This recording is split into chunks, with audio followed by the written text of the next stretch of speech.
Good morning. Ngasigi akhoi card ki message haipetang yengmirase ado ngasise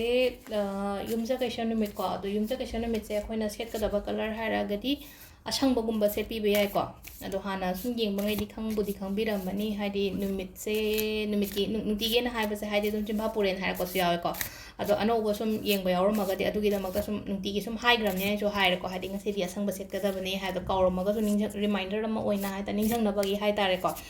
ado ahambada card ki message se yengase aduga akhoi timing afaba mai share tawjarage ko sidagi lokthokpa haida nungtigi lokthokpa do aina 3 card khatang lokthokjarage ko 1 2 3 later akhoi card number 1 card number 2 and card number 3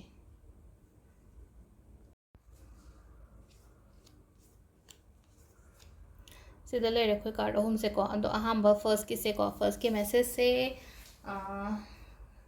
pau nungai ba hai tare ko good news kumba kai kumba la o haina lei ko ngasi se arapadagi hai tare sida arapadagi good news kumba kai kumba adaina la po ko po oina pi sida haidi good news haragadi ngasagi news to masu leizare aduga haidi aduga afaba gumba aingonda lakpodo haidi positivity oina keno lakta haita positivity oina lakpa hai tare ko aduga amana sida amu hai tare ko adumba mayam budi lai ko aduga paisa nungsana pigano hai ko mingonda ngasi gi oina haidi paisa achouba hai tare ko mina paisa loge khotke kaina ga haidi achouba paisa haidi nungsai yankhai chama lising adu nataba achouba paisa gumba investment gumba kai gumba tauge kaina khalaga di taubi gano ngasi gi oina haraga di ko ani suba card ko ani suba card se dum ingna chikna hai tare ko leigani ko haidi temperance card en lai je saubi gano ko yam wakhan nungai na leyo ngasi se wakhan yam nungai na leyo monda yam nungai na lebiyo ko afaba mayam ama khallaga hai tare aduga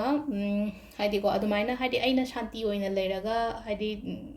mood to yam nungai na leiraga di haidi problem lakera la oira haita la aga su ko kemta engonda hai tare ko adum solve to ngam ba issue macha la aga su ko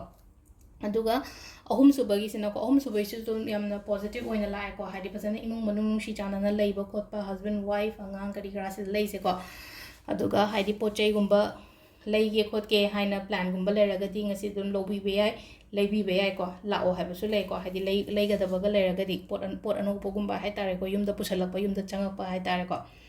aduga timing afaba se ayuki pung 3 ga minute 35 daina 8 ka minute 65 phawum lere ko sisina ayuki ko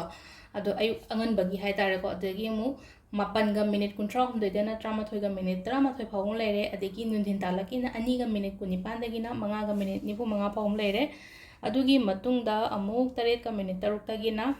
38 ga minute 38 ga minute 38 phawum lere ko 8 ka minute 3 nungda oram gini ko aise